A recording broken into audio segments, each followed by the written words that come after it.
నమస్తే welcome to me TV news ముందుగా headlines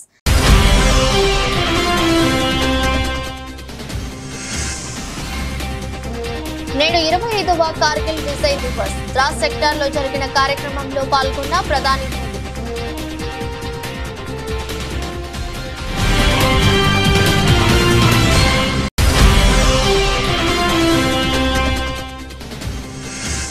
కూటమి ప్రభుత్వంపై వైసీపీ అధినేత వైఎస్ జగన్ మీడియా సమావేశం చంద్రబాబు అంటేనే వంచన గోబెల్స్ ప్రచారం అంటూ విమర్శలు గుప్పించిన జగన్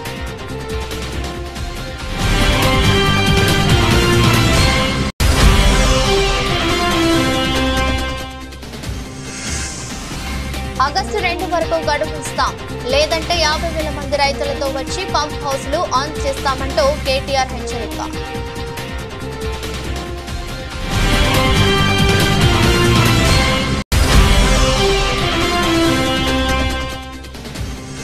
ఆర్థిక శాఖపై శ్వేతపత్రం విడుదల చేసిన సీఎం చంద్రబాబు శ్వేతపత్రంలోని అంశాలను సభకు వివరించిన వైనం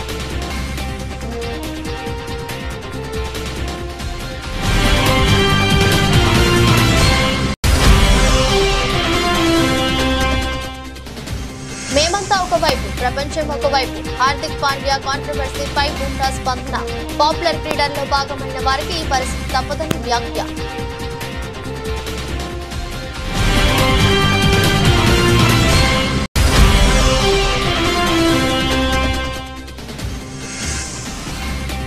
భారీ లాభాల్లో స్టాక్ మార్కెట్లు 507 పాయింట్లు లాభపడి 80,547 స్థాయికి చేరుకున్న సెన్సెక్స్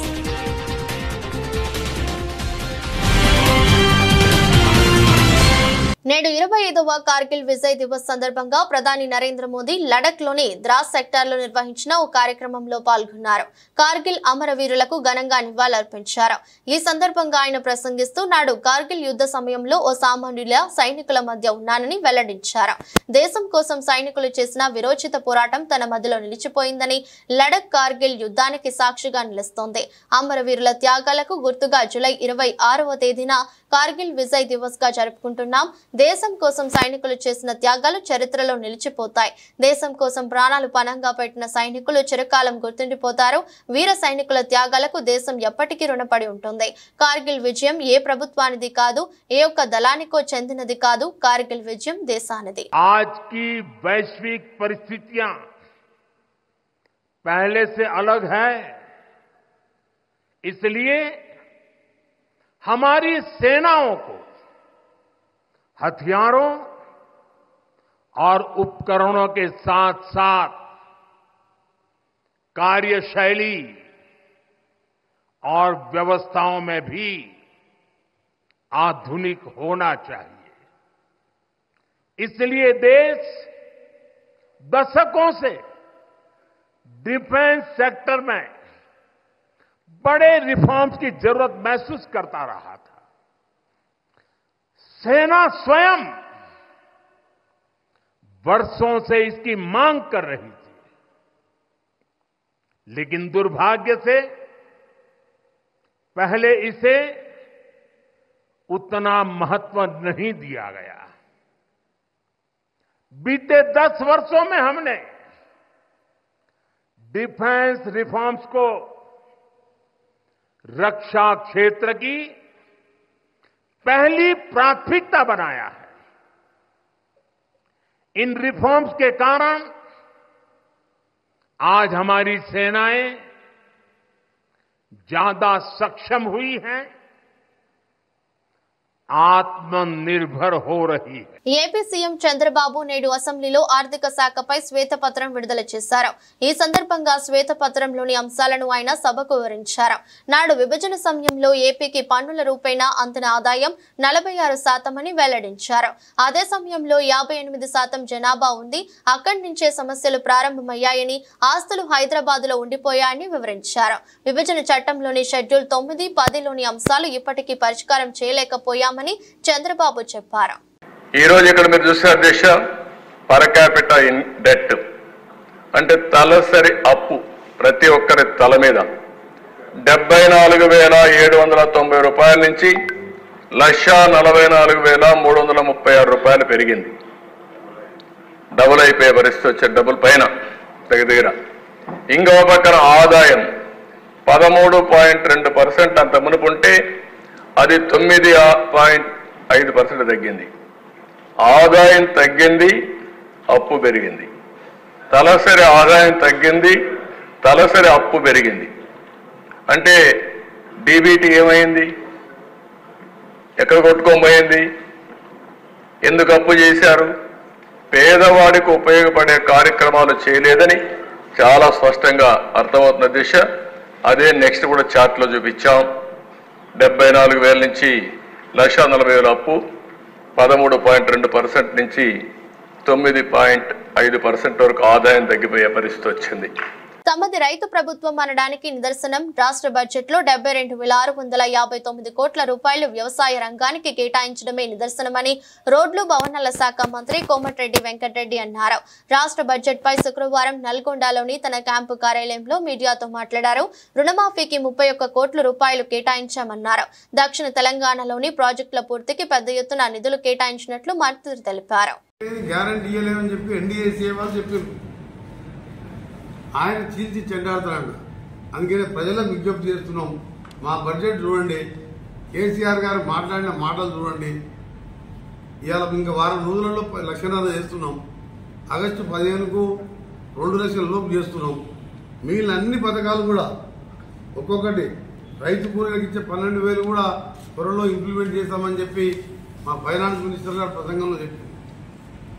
అందుకనే కేసీఆర్ గారు 8 నెలలు ఇంట్లో పండుకొని మధ్యలో 2 సార్లు అసెంబ్లీ నడితే కూడా అసెంబ్లీకి రాకుండా నిన్న వచ్చి కాంగ్రెస్ చీల్చి చెండాడతా కాదు, ప్రజలు మొన్న నిన్ను అసెంబ్లీ ఎన్నికలతో పాటు పార్లమెంట్ ఎన్నికల్లో చీల్చి చెండాడి 7 సీట్లలో డిపాజిట్ పోగొట్టి 9 సీట్లలో 3వ స్థానానికి పరిమితమై ఇంకా కూడా మాట్లాడుతున్నాం. అంటే కేసీఆర్ గారు నీ స్థానంలో ఎవరున్నా, నేనున్నా, ఇంకొకరున్నా ఎప్పుడో రాజకీయాలు బంద్ చేసుకొని పార్టీని మూసేసుకొని శాశ్వతంగా రాజకీయాలకి విరమించుకోవాలి. నీకు వచ్చిన రిజల్ట్ నువ్వు అంత బ్రహ్మాండంగా పరిపాలించుంటే 10 ఏళ్ళు అధికారం ఉన్నావు, నువ్వు ఒక్క సీట్లో నిలవలేదు, 7 సీట్లలో డిపాజిట్ పోయినాక ఇవాళ మమ్మల్ని చీల్చి చెండాడుతావు మాట్లాడుతున్నావు. నువ్వు మాట్లాడుతుంటారు పబ్లిక్ టీవీలో. వ్యవసాయ రంగానికి ఎప్పుడైనా 72,000 కోట్లు పెట్టినాను. వ్యవసాయ రంగం అంటే ఒక లోన్లు మాఫీ చేయడం, ఒక రుణమాఫీ చేయడం, రైతు బందే కాదు, స్ప్రింక్లర్ ఇవ్వడం, డ్రిప్ ఇరియడం, రైతులకు సబ్సిడీ డెలివరీ చేయడం, ఇలాంటి ఎన్నో కార్యక్రమాలు తీసుకొస్తానికి మా ముఖ్యమంత్రి గారు, మా ఫైనాన్స్ మినిస్టర్ గారు, మా క్యాబినెట్ మినిస్టర్ అందరం కూర్చొని ఇలా రైతు బడ్జెట్ పెట్టాం. నిజంగా ఇలా ఒక దేశ చరిత్రలో ఒక చిన్న రాష్ట్రంలో ఒక వ్యవసాయ రంగానికి 1,00,000 కోట్లు ఖర్చు పెడుతున్నామంటే రైతులందరూ కూడా అర్థం చేసుకుని మమ్మల్ని ఆశీర్వదించాలని. తప్పకుండా కేసీఆర్ గారు నిన్న మాట్లాడిన అహంకారమైన మాటలు చీల్చి చెండాడుతా అన్నాడు. ఒకటే దఫాలో 1,00,000 రూపాయలు ఎప్పుడైనా వేసినావా కేసీఆర్? చంద్రబాబు అంటేనే వంచన, గోబెల్స్ ప్రచారం అంటూ మాజీ సీఎం వైసీపీ అధినేత వైఎస్ జగన్ విమర్శించారు. శుక్రవారం తాడేపల్లిలోని తన క్యాంపు కార్యాలయంలో ఏర్పాటు చేసిన మీడియా సమావేశంలో జగన్ మాట్లాడుతూ స్క్రిప్ట్ ప్రకారం చంద్రబాబు తొలుత ఒక కథని సిద్ధం చేసి ఆ కథను ఎల్లో మీడియాలో ప్రచారం చేయిస్తాడని అన్నారు. ఆ తర్వాత అదే కథపై తన వాళ్లతో టీవీలో చర్చలు పెట్టి తాను చేస్తున్నదే న్యాయం అనేలా వారితో తీర్మానం చేయిస్తాడని ఆరోపించారు. చంద్రబాబు నాయుడు గారు ఎప్పుడు కూడా ఆయన ఏ రోజైనా కూడా ఆయనకు ఒక మోడస్ ఆపరాండా ఉంటుంది. ఆ మోడస్ ఆపరాండా అనేది ఏంటంటే వంచనకు తోడు ఒక గోబెల్స్ సిద్ధాంతం, గోబెల్స్ ప్రచారం. తాను ఒక మనిషిని అప్రదిష్ట పాలు చేయాలనుకున్నా, తాను చెప్పిన మాటలన్నీ కూడా తాను తప్పాలనుకున్నా ఒక మోడస్ ఆపరాండా అనేది తాను ఎప్పుడు కూడా ఫాలో అయ్యే కార్యక్రమం. ఆ మోడస్ ఆపరాండా ప్రకారం ముందుగానే తాను ఒక కథను సిద్ధం చేస్తాడు. ఆ కథను తాను చెబుతాడు. తన ఈనాడు, తన ఆంధ్రజ్యోతి, తన TV5 తనకు సంబంధించిన ఈ మీడియా సామ్రాజ్యాన్ని ఉపయోగించుకొని ఆ కథను ముమ్మరంగా ప్రచారం చేస్తారు. వరుసగా ఆ కథనాలే వచ్చేట్టుగా చేస్తారు. దాని మీద డిబేట్లు కూడా పెడతారు. మంత్రుల నుంచి కింద స్థాయి వరకు కూడా అయ్యే మాటలే మాట్లాడిస్తారు. మాట్లాడించిన తర్వాత ఆ డిబేట్లలో ఉన్న ఒపీనియన్స్ ఇచ్చే వాళ్ళందరూ కూడా వీళ్ళ మనుషులే, వాళ్ళు కూడా అవే ఒపీనియన్లు వచ్చేట్టుగా చేస్తారు. చేసి చివరికి ఏమంటారు, రాష్ట్రం క్లిష్ట పరిస్థితుల్లో ఉంది కాబట్టి చంద్రబాబు నాయుడు చేసే ఈ పని జస్టిఫైడ్ అని చెప్పి దాన్ని మళ్ళా వీళ్ళంతకు వీళ్ళే రాటిఫై చేసుకుంటారు. ఎగ్జాక్ట్గా ఈరోజు ఇదే జరుగుతూ ఉంది. చంద్రబాబు నాయుడు అనే వ్యక్తి ఈ మోడస్ ఆపరెండా సొంత మామ ఎన్టీ రామారావు గారిని వెన్నుపోటు పొడిచి ఆయన పార్టీని లాగేసుకున్నప్పుడు ఇదే మోడస్ ఆపరెండా. అప్పుడు పాపం లక్ష్మీపార్వతి గారిని నాశనం చేసేశారు. శుక్రవారం ఉదయం రామగుండం ఎన్టీపీసీ నుంచి కన్నెపల్లికి బయలుదేరి వెళ్లిన ఎమ్మెల్యేలు, ఎమ్మెల్సీలు మంచిర్యాల జిల్లా ఇందారం వద్ద నీటి ప్రవాహం లేక ఎండిపోయిన గోదావరి నదిని పరిశీలించారు. అనంతరం కాళేశ్వరం ఆలయానికి చేరుకున్న కేటీఆర్ కు ఆలయ అర్చకులు ఘన స్వాగతం పలికారు. స్వామి సన్నిధిలో కేటీఆర్ ప్రత్యేక పూజలు చేశారు. పూజల అనంతరం కన్నెపల్లి పంప్ హౌస్ కు చేరుకున్నారు.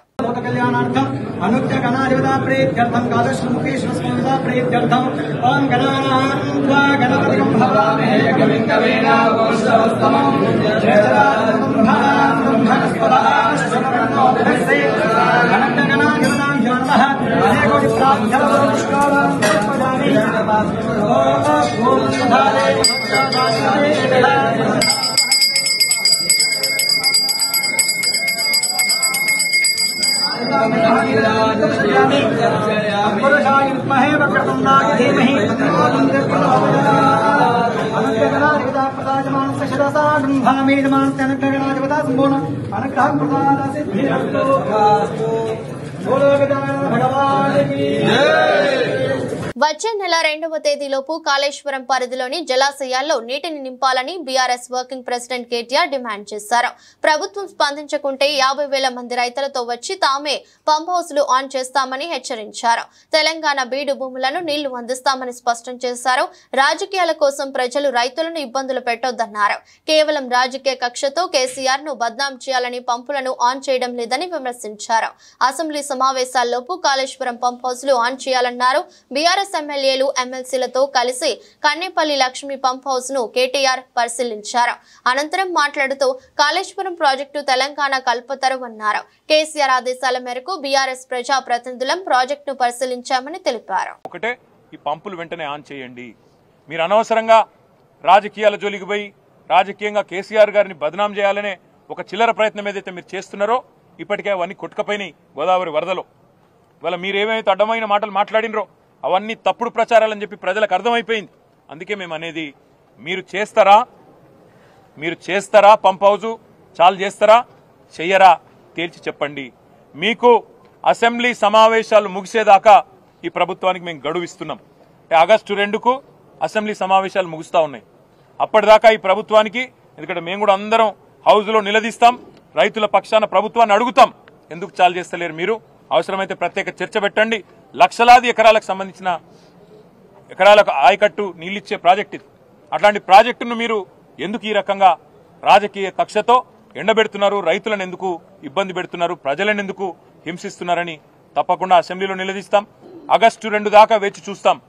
మీరు గనక ఆగస్టు 2 లోపల నిర్ణయం తీసుకొని పంపులు ఆన్ చేయకపోతే, నీళ్లు ఎత్తిపోయడం ప్రారంభించకపోతే 50,000 మంది రైతులతో మేము మా కేసీఆర్ గారి నాయకత్వంలో, మా పార్టీ నాయకత్వంలో మేమే వస్తాం, పంపులు మేమే ఆన్ చేస్తాం, రైతులకు ఎట్లా నీళ్ళు ఇయ్యాలో చూపెడతామని చెప్పి కూడా మా పార్టీ తరఫున చెప్తా ఉన్నాం.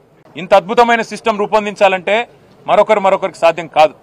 కేసీఆర్ గారు మొత్తం తయారు చేసి మీ చేతిలో పెట్టినారు. మీరు చేయవలసిందల్లా ఒకటే, ఇవాళ ఈ పంప్ హౌజు వెంటనే నడిపితే, మేము అడిగినాం పంపులన్నీ నడుస్తున్నాయా అని అడిగినాం, ఫుల్ కెపాసిటీలో ఉన్నాయా, ఏమైనా సమస్య ఉందా అని అడిగినాం. ఏ సమస్య లేదు సార్ అన్నారు. 17 పంపులు, ఒక్కొక్కటి 40 మెగావాట్ల కెపాసిటీ పంపు అన్ని రెడీగా ఉన్నాయి. రోజుకు 2 టీఎంసీల నీళ్ళు ఇక్కడ నుంచి ఎత్తిపోయొచ్చు. నిజంగా చెప్పాలంటే ఇక్కడ నుంచి 3 టీఎంసీలు ఎత్తిపోయొచ్చు. ఈడికెళ్ళి పైదాకా 3 పోతే ఆడికెళ్ళి 2. రోజుకి 3 టీఎంసీలు ఇక్కడి నుంచి తీసుకునే సామర్థ్యం మనకుంది. నల్గొండలోని తన క్యాంపు కార్యాలయం సమీపంలో గల మున్సిపల్ పార్కులో మంత్రి కోమటిరెడ్డి వెంకటరెడ్డి ప్రజా దర్బార్ నిర్వహించారు. ఇందులో భాగంగా వివిధ ప్రాంతాల నుండి వచ్చిన ప్రజల అర్జీలను మంత్రి స్వీకరించారు. వారి సమస్యల పరిష్కారానికి కృషి చేస్తానని ప్రజలకు మంత్రి భరోసా ఇచ్చారు.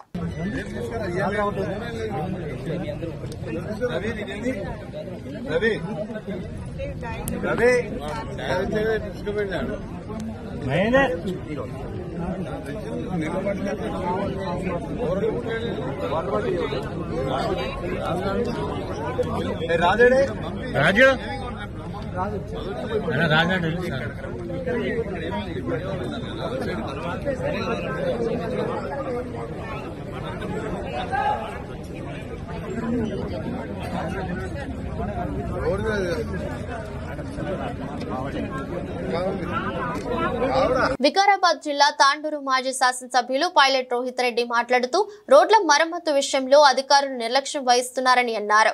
కురుస్తున్న వర్షాల వలన రోడ్లన్నీ గుంతలమయమై ప్రజలు వాహనాలపై నుండి పడి ఆసుపత్రి పాలవుతున్నారని పట్టించుకోవడం లేదని విమర్శించారు. కురుస్తున్న వర్షాల వలన ప్రజలు కూడా అప్రమత్తంగా ఉండాలని సూచించారు. పట్టణంలో గాని గ్రామాల్లో గాని పిల్లలకు పెద్ద పెద్ద డ్రైనేజీల దగ్గర వెళ్లకుండా జాగ్రత్తలు తీసుకోవాలని, గతంలో మేము అధికారంలో ఉన్నప్పుడు వర్షాకాలంలో ప్రజలకు ఇబ్బందులు లేకుండా చర్యలు చేపట్టామని గుర్తు చేశారు. తాండూరు ప్రజలందరికీ నమస్కారం. కురుస్తున్న భారీ వర్షాలను దృష్టిలో పెట్టుకుని ప్రజలందరూ అప్రమత్తంగా ఉండాలని చెప్పి నేను విజ్ఞప్తి చేస్తా ఉన్నాను. అత్యవసర పరిస్థితులు అవసరమైతే తప్ప ఇంట్లో నుంచి బయటికి రాకుండా ఉండాలని చెప్పి కోరుతా ఉన్నాను. చిన్నపిల్లలను మోరీల దగ్గరికి, కాలువల దగ్గరికి, కుంటల దగ్గరికి, చెరువుల దగ్గరికి పోకుండా చూడాలని చెప్పి కూడా విజ్ఞప్తి చేస్తా ఉన్నాను. అదేవిధంగా తాండూరులో రోడ్ల పరిస్థితి రోజు చాలా అధ్వానంగా ఉంది. ఎక్కడ చూసినా పెద్ద పెద్ద గుంతలతో రోడ్లన్నీ కూడా డ్యామేజ్ అయినాయి. వాహనదారులు ఎన్నో ఇబ్బందులు పడతా ఉన్నారు. నేను వాట్సాప్లలో, ఫేస్బుక్లలో చూస్తా ఉన్నాను. మరి ఎంతో మంది వాహనదారులు ఆ పెద్ద పెద్ద గుంతల్లో పడి హాస్పిటల్లో పాలవుతున్న విషయాన్ని నేను చాలా చింతిస్తా ఉన్నాను, బాధపడతా ఉన్నాను. మీరు గతంలో చూసినట్టయితే మరి ఇదే విధంగా వర్షాల వల్ల రోడ్లు డ్యామేజ్ అయి గుంతలు పడ్డప్పుడు మేము తక్షణమే స్పందించి మరి ఆ రోడ్లను మరమ్మత్తు చేసిన విషయాన్ని గుర్తు చేస్తా ఉన్నాను. అంత పెద్ద కాగ్నా వంతెన కొట్టుకుపోయినప్పుడు కూడా కేవలం 24 గంటల్లో మేము స్వయంగా అక్కడుండి, మా నాయకులు అక్కడుండి మరి అంత పెద్ద వంతెనను కూడా మరమ్మతులు చేసి వాహనదారులకు, తాండూరు ప్రజలకు ఎటువంటి ఇబ్బంది లేకుండా చూసుకున్న విషయాన్ని నేను గుర్తు చేస్తా ఉన్నాను. మరి ఇప్పుడు వారం నుంచి ఇటువంటి వర్షాలు పడుతున్నాయి. మరి పడతాయని తెలిసి కూడా అధికారులు ఎటువంటి ముందు జాగ్రత్త చర్యలు తీసుకోకపోవడం చాలా బాధాకరం. మరి ఇప్పటికైనా మీరు తక్షణమే స్పందించి ఖరాబైన రోడ్లను, గుంతలు పడ్డ రోడ్లను తక్షణమే మీరు మరమ్మతులు చేయాలి అని చెప్పి నేను తాండూరు ప్రజలందరి తరఫున డిమాండ్ చేస్తా ఉన్నాను. బడ్జెట్ సమర్పణ ముగిసిన నేపథ్యంలో ప్రజాభవన్ లో ఆర్థిక శాఖ ఆధ్వర్యంలో విందు ఏర్పాటు చేశారు. సీఎం, డిప్యూటీ సీఎం, మంత్రులు, ఎమ్మెల్యేలు, ఎమ్మెల్సీలు, ఆర్థిక శాఖ సిబ్బందికి ప్రజాభవన్ లో విందు ఇచ్చారు. ఈ కార్యక్రమానికి ముఖ్యమంత్రి రేవంత్ రెడ్డి, డిప్యూటీ సీఎం బట్టి విక్రమార్క, మంత్రులు తదితరులు హాజరయ్యారు.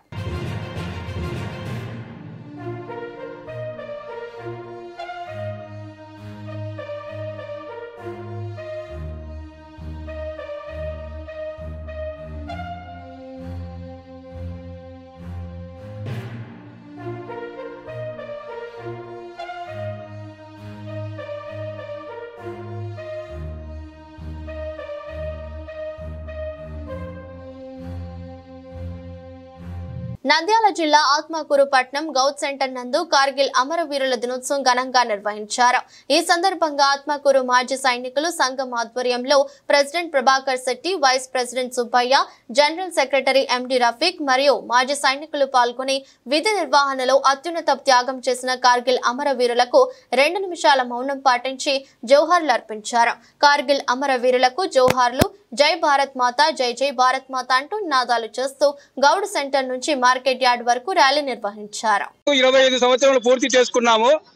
తర్వాత ఆ యుద్ధంలో మరి దాదాపు 527 మంది మన భారత సైనికులు భారత యుద్ధంలో పాకిస్తాన్ తో పోరాడి విజయం సాధించి చనిపోయినారు. 1321 మంది గాయపడినారు. అదీనుగాక ఇందులో ముఖ్య భాగంగా ఆర్మీ, నేవీ, ఎయిర్ ఫోర్స్ పరిష్కారంలో నిలబడి ఎయిర్ ఫోర్స్ వాళ్ళు చాలా సహాయం చేసినారు. అందులో బాంబు ఫైరింగ్లు చేసి పాకిస్తాన్ మన దేశం నుంచి తరలికొట్టినారు. దాదాపు 21 స్థానములు మనం ఆక్రమించినవి, అవి 21 స్థానములు మనము సంపాదించుకున్నాము. తర్వాత వచ్చేసి ఇందుకు కారణముగా మనము ఆలోచించవలసిన ఏమనగా మన భారతీయులే ఇద్దరు మనుషులు, ఒక లేస్నాగ్ దుర్గా సింగ్, సుబేదార్ ఫతే బహదూర్ మన భారతీయులనే కాల్చుకున్నారు. అది ఒక పెద్ద బాధాకరమైన విషయము. కానీ మనము చింతించాల్సిన పని లేదు. ఇందుకు గాను మనం ఈరోజు ఆత్మకూరు గౌడ్ సెంటర్ నుంచి మార్కెట్ యార్డ్ వరకు ర్యాలీ చేయదలుచుకున్నాము. ఇక కొద్దిసేపట్లో ర్యాలీ స్టార్ట్ చేస్తాము. అందుకు ప్రతి ఒక్కరూ 5 నిమిషాలు మౌనం పాటించవలసినదిగా కోరుతున్నాను. मैं कारगिल, मेरा नाम आर मल्लिकार्जुन सिंह है। मैं कारगिल युद्ध में था। उसमें भयंकर हमारे 500 जवान मर जाने के बाद हमारे को प्रधानमंत्री से आदेश मिला, जब तक का किसी का हाथ पड़ गया, किसी का कट गया, अगर वो सीन आप देखेंगे तो आपको पूरा खून बहल जाएगा। वो देख नहीं सकते। उसके मेरे साथ बहुत आदमी शहीद हो गए। वो याद करने से मेरे को नींद भी नहीं आता है आजकल। మేడ్చల్ జిల్లా భారతీయ యువ మోర్చా ఆధ్వర్యంలో ఫిర్జాదిగూడలో కార్గిల్ విజయ్ దివస్ కాగడాల ర్యాలీని నిర్వహించారు. ఈ కార్యక్రమంలో భారతీయ యువ మోర్చా నాయకులు పవన్, రామ్ యాదవ్ తదితరులు పాల్గొన్నారు. ఈ సందర్భంగా మాట్లాడుతూ 1999లో జరిగిన కార్గిల్ యుద్ధం రేపటితో 25 సంవత్సరాలు గడుస్తున్న సందర్భంగా ఎవరైతే వీర సైనికులు మన దేశం కోసం ప్రాణాలు అర్పించారో వారందరికీ స్మృతిగా వారందరినీ తలుచుకుంటూ కాగడాల ర్యాలీని నిర్వహించామన్నారు. యువత రానున్న కాలంలో మన దేశం కోసం పోరాడిన సైనికులను గుర్తుంచుకోవాల్సిన అవసరం ఎంతైనా ఉందన్నారు. యువకులు అందరూ భారతదేశానికి సేవ చేసే విధంగా యువ మోర్చా కార్యక్రమాలు తీసుకోవాలని పిలుపునిచ్చారు. మన దేశం పాకిస్తాన్ మీద 1999లో మన భారత వీర సైనికులు కార్గిల్లో పాకిస్తాన్ ఏదైతే మన దేశాన్ని ఆక్రమించిందో, మన భూమిని ఆక్రమించిందో 99లో జరిగినటువంటి కార్గిల్ యుద్ధంలో రేపటితో 20 సంవత్సరాలు గడుస్తున్న సందర్భంగా ఈరోజు భారతీయ యువ మోర్చా ఆధ్వర్యంలో ఎవరైతే వీర సైనికులు మన దేశం కోసం ప్రాణాలు అర్పించారో వాళ్ళందరికీ స్మృతిగా వాళ్ళందరికీ తలుచుకుంటూ ఈరోజు భారతీయ యువ మోర్చా ఆధ్వర్యంలో ఈ మషాల్ ర్యాలీ, కాగడాల ర్యాలీ కార్యక్రమం నిర్వహించడం జరిగింది. ఎవరైతే యువత రానున్న కాలంలో ఈ దేశ సైనికులు స్వాతంత్ర్యం కోసం పోరాడిన స్వాతంత్ర సమస్యల గురించి వీళ్ళందరూ కూడా గుర్తు చేసుకుంటూ ఇలాంటి కార్యక్రమాన్ని ముందుకు తీసుకెళ్లి యువకులందరూ కూడా భారతదేశానికి సేవ చేసే విధంగా దృష్టిలో ఉంచుకోవాలని చెప్పి గల యువ మోర్చా ఈ కార్యక్రమం తీసుకోవడం జరిగింది.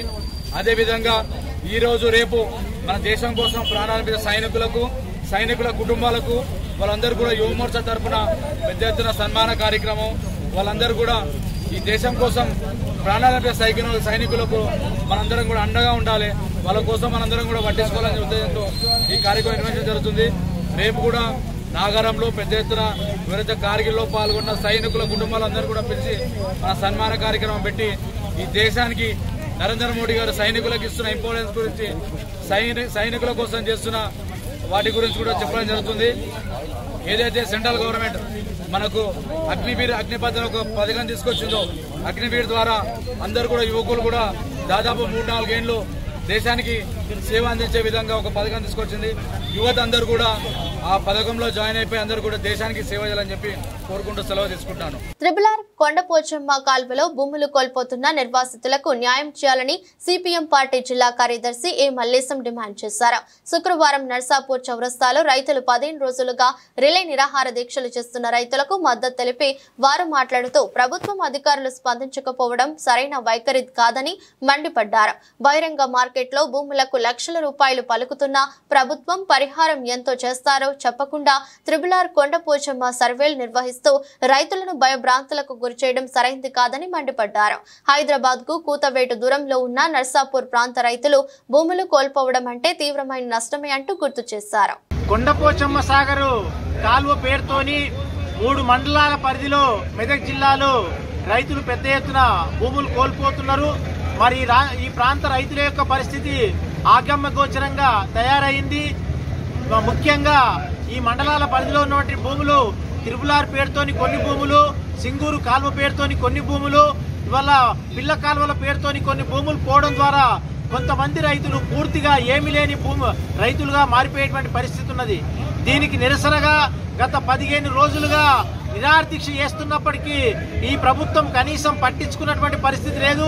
జిల్లా అధికార యంత్రాంగం కానీ స్థానిక ప్రజాప్రతినిధులు కానీ దీని పట్ల సరైనటువంటి వైఖరితో లేరు. ఇప్పటికే రాష్ట్ర ప్రభుత్వం జోక్యం చేసుకొని ఈ కాల్వను పూర్తిగా సర్వే చేసి రైతులకు న్యాయం చేయాలని చెప్పి సిపిఎం పార్టీ మెదక్ జిల్లా కమిటీ డిమాండ్ చేస్తున్నది. ఈ రోజు నర్సాపూర్లో జరుగుతున్న ఈ నిరాహార దీక్షకు సిపిఎం పార్టీ మెదక్ జిల్లా కమిటీ తరఫున మద్దతు కూడా ప్రకటించడం జరుగుతున్నది. మొత్తం రైతులందరూ కూడా ఇంకా ఐక్యంగా నిలబడాల్సినటువంటి అవసరం ఉన్నది. ఒకవేళ కనుక ప్రభుత్వం సరైన రీతిలో స్పందించినట్టయితే చలో అసెంబ్లీ కానీ చలో హైదరాబాద్ కానీ ఇట్లాంటి కార్యక్రమాలు నిర్వహించి ప్రభుత్వాన్ని స్తంభింపజేసేటువంటి పద్ధతుల్లో ఈ పోరాటం కొనసాగించాల్సినటువంటి అవసరం ఉంది. ఈ రాష్ట్రంలో అటు కేంద్ర ప్రభుత్వం మారినటువంటి చట్టాలు, ఈ రాష్ట్ర ప్రభుత్వాలు మారుస్తున్నటువంటి చట్టాల వల్ల రైతులు అనేక రూపాల్లో బలైపోతున్నారు. అందుకోసమే కొండపోచమ్మ సాగర్ కాల్వల నిర్వాసితులకు పూర్తి న్యాయం చేయాలని చెప్పి సిపిఎం పార్టీ మెదక్ జిల్లా కమిటీ తరఫున మరోసారి డిమాండ్ చేస్తున్నాం. ఇటీవల ముగిసిన ఐపీఎల్ 2024 సీజన్ లో ముంబై ఇండియన్స్ కెప్టెన్ మార్పు చర్చనీయాంశంగా నిలిచిన విషయం తెలిసిందే. రోహిత్ శర్మను కాదని హార్దిక్ పాండ్యాకు పగ్గాలు అప్పగించడం ఫ్యాన్స్ కు అస్సలు నచ్చలేదు. దీనికి తోడు టోర్నీలో ముంబై ఇండియన్స్ వరుస వైఫల్యాలతో చితికిల పడటం హార్దిక్ కు మరిన్ని ఇబ్బందులు తెచ్చిపెట్టింది. స్టేడియంలో ఫ్యాన్స్ అతడిపై బహిరంగ విమర్శలు చేశారు. అయితే టీ20 ప్రపంచ కప్ విజయంలో హార్దిక్ పాత్ర కీలకంగా మారాక పరిస్థితులు అతడికి అనుకూలంగా మారాయి. ఫ్యాన్స్ లో అతడిపై మళ్లీ సానుకూల అభిప్రాయం ఏర్పడింది. ఈ నేపథ్యంలో నాటి పరిణామాలపై జస్ప్రీత్ బుమ్రా స్పందించాడు. ఆ క్లిష్ట సమయంలో తామంతా హార్దిక్ కు అండగా నిలిచామని చెప్పుకొచ్చాడు. దేశీయ స్టాక్ మార్కెట్లు నేడు వారం చివరి ట్రేడింగ్ సెషన్ లో సానుకూల ధోరణితో ప్రారంభమయ్యాయి. సెన్సెక్స్ 119 పాయింట్లు పెరిగి 80,158 వద్ద, నిఫ్టీ 50 కూడా 17 పాయింట్లు పెరిగి 24,423 పాయింట్లతో మొదలైంది. ఆ తర్వాత ఉదయం 10:30 సమయంలో సెన్సెక్స్ 507 పాయింట్లు లాభపడి 80,547 స్థాయిలో ఉండగా, నిఫ్టీ 180 పాయింట్లు వృద్ధి చెంది 24,585కి చేరుకుంది. దీంతో పాటు నిఫ్టీ మిడ్ క్యాప్ 100 సూచీ కూడా 831 పాయింట్లు ఎగబాకి 57,581 స్థాయికి చేరుకుంది. కానీ బ్యాంక్ నిఫ్టీ మాత్రం లాభాలకు విరుద్ధంగా 140 పాయింట్లు నష్టపోయి 50,747 పరిధిలో ఉంది. ఈ క్రమంలో మిడ్ క్యాప్ ఇండెక్స్ లో 0.66%, స్మాల్ క్యాప్ ఇండెక్స్ లో 0.45% పెరుగుదలకు దారితీసింది.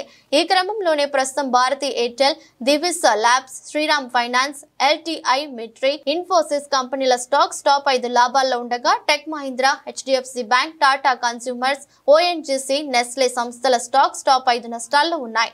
భారత స్టాక్ మార్కెట్ పతనం గురువారం కూడా కొనసాగింది.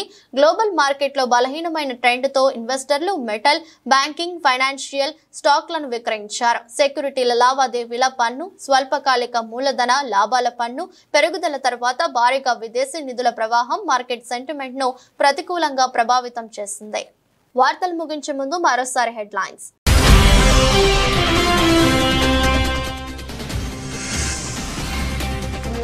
నేడు 25వ కార్గిల్ విజయ్ దివస్. ద్రాస్ సెక్టార్ లో జరిగిన కార్యక్రమంలో పాల్గొన్న ప్రధాని మోదీ.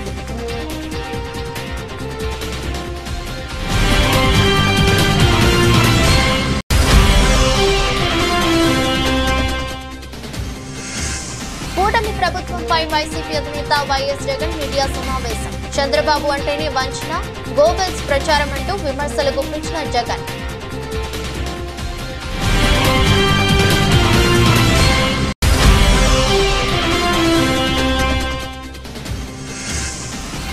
ఆగస్టు 2 వరకు గడువు ఇస్తాం, లేదంటే 50,000 మంది రైతులతో వచ్చి పంప్ హౌస్లు ఆన్ చేస్తామంటూ కేటీఆర్ హెచ్చరిక.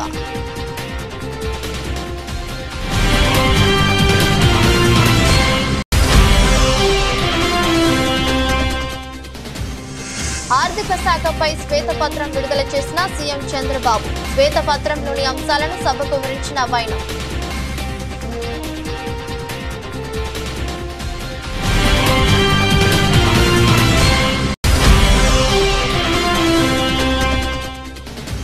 మేమంతా ఒకవైపు, ప్రపంచం ఒకవైపు. హార్దిక్ పాండ్యా కాంట్రవర్సీపై బుమ్రా స్పందన. పాపులర్ క్రీడల్లో భాగమైన వారికి ఈ పరిస్థితి తప్పదని వ్యాఖ్య.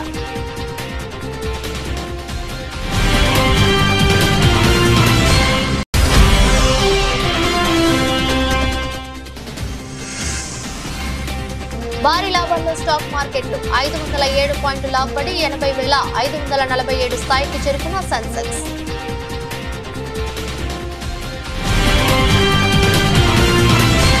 ఈ దృష్టి బులెటిన్ మరో బులెటిన్లో మళ్ళీ కలుద్దాం. అంతవరకు సెలవు. నమస్కారం.